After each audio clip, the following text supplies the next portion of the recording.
কারো বিরুদ্ধে ধর্ম অবমাননার অভিযোগ উঠলে একজন মুসলমান হিসেবে আমাদের করণীয় কি? খুবই গুরুত্বপূর্ণ প্রশ্ন। প্রায় সময় আমরা সোশ্যাল মিডিয়াতে কিংবা অফলাইনে অনেকের ব্যাপারে শুনতে পাই, জানতে পাই যে তারা ধর্ম অবমাননা করেছে, আল্লাহ বা তার রাসূলকে গালি দিয়েছেন বা কোরআনকে অবমাননা করেছেন বা অন্য কোনো উপায়ে তিনি ধর্ম অবমাননা করেছেন।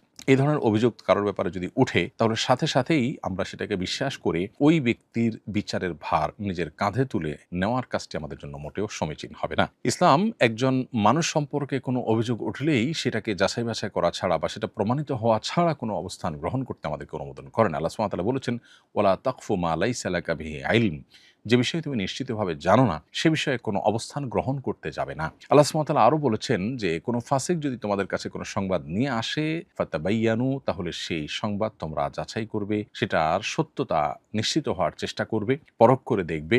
যদি না করো তাহলে সেক্ষেত্রে তোমরা অন্যের কথায় এমন কিছু করে বসতে পারো যেটা তোমাদেরকে ক্ষতির মুখে ফেলতে পারে। এই ঘটনা আমাদের দেশে প্রায় ঘটে, অর্থাৎ ধর্ম অবমাননার অভিযোগ উঠেছে আর আমরা সংক্ষুব্ধ হয়ে সেই অভিযুক্ত ব্যক্তিকে পিটিয়ে মেরে ফেলেছি, কখনো পুড়ে ফেলা হয়েছে। এ ধরনের ঘটনা শোনা যায়, যেটা খুবই দুর্ভাগ্যজনক একটি বিষয়। আমাদের সকল মুসলিমদের এই বিষয়টি জানতে হবে যে কোনো ব্যক্তির সম্পর্কে অভিযোগ উঠলেই আমরা সংক্ষুব্ধ হয়ে তার উপর চড়াও হওয়া এবং তাকে পিটিয়ে মেরে ফেলার এই রাইট বা সুযোগ ইসলাম আমাদের জন্য রাখেনি। বরং এ বিষয়টি আসলে তিনি ঘটিয়েছেন কিনা বা তিনি কি বলেছেন সেটার বিচার বিশ্লেষণ করা পর্যন্ত আমাদেরকে অপেক্ষা করতে হবে। একটা মানুষের জীবনের মূল্য অনেক। অতএব কোনো অভিযোগ উঠলেই হতে পারে কেউ পরিকল্পিতভাবে তার নামে মিথ্যা অভিযোগ তুলেছে, হয়তো তিনি যা বলেছেন তার মধ্যে রংসং দিয়ে সেটাকে উপস্থাপন করা হয়েছে, হয়তো কেউ শত্রুতা উদ্ধার করবার চেষ্টা করছে, হয়তোবা তিনি যে বলেছেন সেটার পেছনের অন্য কোনো ঘটনা থাকতে পারে, তার ওজরের কোনো জায়গা থাকতে পারে। এক কথায়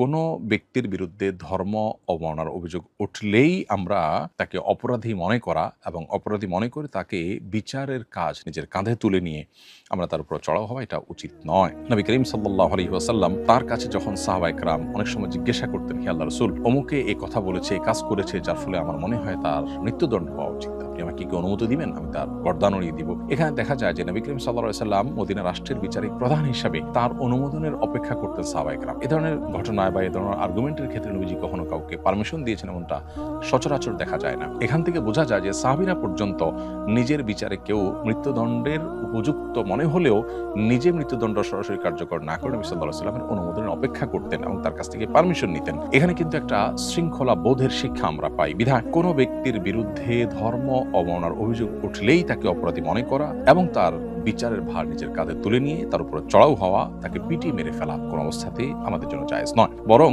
আমাদেরকে এটি প্রমাণিত হওয়া পর্যন্ত অপেক্ষা করতে হবে এবং শান্তভাবে অত্যন্ত ধৈর্যের সাথে এ ধরনের পরিস্থিতিতে আমাদেরকে সিদ্ধান্ত গ্রহণ করতে হবে। অপরাধের মাত্রা অনুসারে তার বিচার এবং শাস্তি নিশ্চিত করতে হবে। নির্দোষ যদি প্রমাণিত হয় তাহলে সেক্ষেত্রে তাকে কোনো শাস্তি দেওয়া যাবে না। এই বিষয়টি আমাদেরকে প্রত্যেকটা মানুষকে খেয়াল রাখতে হবে।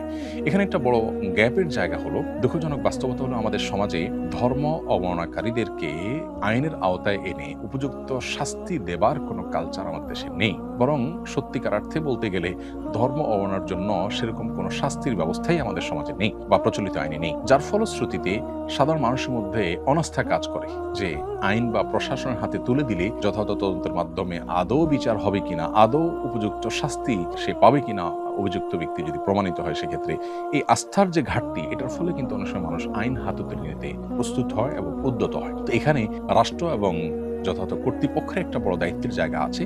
এদেশে প্রায় সময় ধর্ম অবমাননার ঘটনা ঘটে এবং সংখ্যাগরিষ্ঠ মানুষ তারা সংক্ষুব্ধ হন, এমনকি সংখ্যালঘুরাও সংক্ষুব্ধ হতে পারে। এমন বিষয়গুলো যেন না ঘটে সেজন্য উদ্যোগ নেওয়া দরকার এবং কেউ ধর্ম অবমাননা করলে তার দৃষ্টান্তমূলক শাস্তি নিশ্চিত করা দরকার।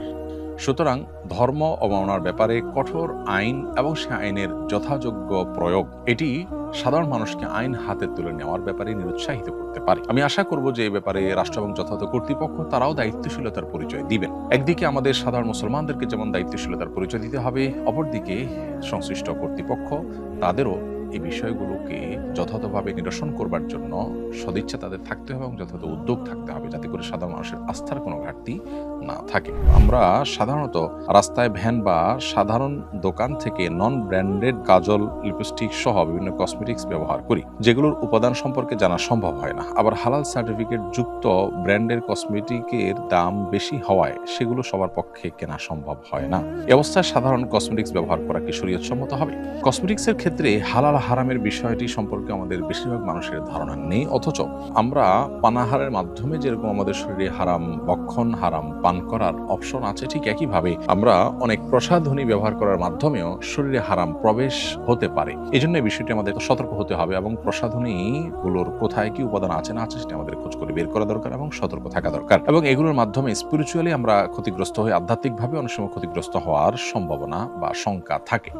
এই জন্য এই বিষয়গুলোকে খুব সিরিয়াসলি আমাদের দেখতে হবে।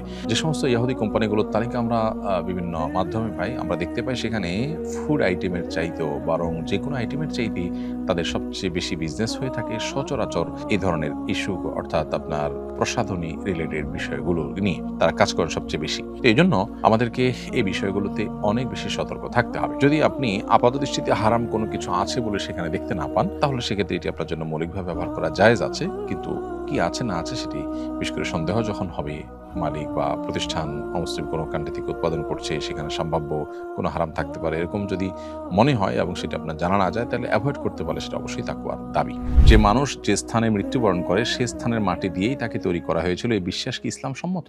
মুস্তাদরাক হাকিমে আবু সাঈদ খুদরি রাদিয়াল্লাহু আনহু থেকে একটি হাদিস বর্ণিত হয়েছে যে নবী সাল্লাল্লাহু আলাইহি ওয়াসাল্লাম একবার এক ব্যক্তির জানাজা পড়ে একটা কবরের পাশ দিয়ে যাচ্ছিলেন। তিনি জিজ্ঞাসা করলেন, এটি কার কবর? সাহাবীরা উত্তরে বললেন, এটি অমুক ইথিওপিয়ান মানুষের কবর। তখন নবী সাল্লাল্লাহু আলাইহি ওয়াসাল্লাম বলেছেন, লা ইলাহা ইল্লাল্লাহ, আল্লাহ ছাড়া সত্যিকার কোনো মাবুদ নাই। তিনি যেই মাটি থেকে তৈরি হয়েছিলেন সেই মাটিতেই আবার তিনি ফিরে এসেছেন। এই হাদিসের ব্যাখ্যা অনেকে বলেন যে কেউ কোনো মাটিতে দাফন হলে তিনি মূলত এই মাটি থেকেই তৈরি হয়েছেন বা তার মূল উপাদান সেই মাটি, এটা এখান থেকে বোঝা যায়। আবার এর একটা ব্যাখ্যা এটাও যে মানুষ মাটি থেকে তৈরি এবং আবার সেই মাটিতেই মানুষকে ফিরে আসতে হয়। অতএব একটা ব্যাখ্যার আলোকে যেহেতু এটি বলার সুযোগ আছে, অতএব এটাকে ইসলাম সম্মত বিশ্বাস বা ধারণা বলা যেতে পারে। রাস্তার বিদ্যুৎ ট্রেনে ব্যাডমিন্টন খেলছি কয়েক বছর ধরে, আনুমানিক হিসাবে প্রায় 4,000 টাকা বিল আসে, করণীয় কি? উত্তর হলো যে আপনি যেখান থেকে বিদ্যুৎ টেনেছেন সেখানে আপনাকে টাকাটা ফেরত দিতে হবে সংশ্লিষ্ট প্রতিষ্ঠানে। রাস্তার বিদ্যুৎ বলতে যে কোম্পানির বিদ্যুৎ, সেই কোম্পানির বিদ্যুৎ যদি আপনি নিয়ে থাকেন, সেই কোম্পানিতে কোনোভাবে কোম্পানির অ্যাকাউন্টে টাকাটা ঢুকিয়ে দিবেন। কি প্রসেস আছে না আছে সেটা খোঁজ করে বের করতে হবে যে কিভাবে কোম্পানির অ্যাকাউন্টে টাকা দেওয়ার ব্যবস্থা আছে। কোনো ব্যক্তি বিশেষের লাইন থেকে যদি নিয়ে থাকেন, তাহলে সেক্ষেত্রে যার মিটারে এটার রিডিং উঠেছে বা এটার খরচ উঠেছে তাকে আপনি টাকাটা পরিশোধ করে দিতে হবে, না হলে আল্লাহর কাছে আপনি দায়ী থাকবেন। বিশেষ করে শীতের মৌসুমে আমরা অনেকেই ব্যাডমিন্টন খেলি এবং এক্ষেত্রে সেখান থেকে বিদ্যুতের লাইন নিয়ে নেই এবং লাইন থেকে বিদ্যুৎ নেওয়াটাকে আমরা অন্যায় বা অপরাধ মনে করছি না, অথচ আপনি যে বিদ্যুৎ ব্যবহার করছেন এটা মূল্য পরিশোধ না করলে আপনার খেলা জায়েজ হবে না।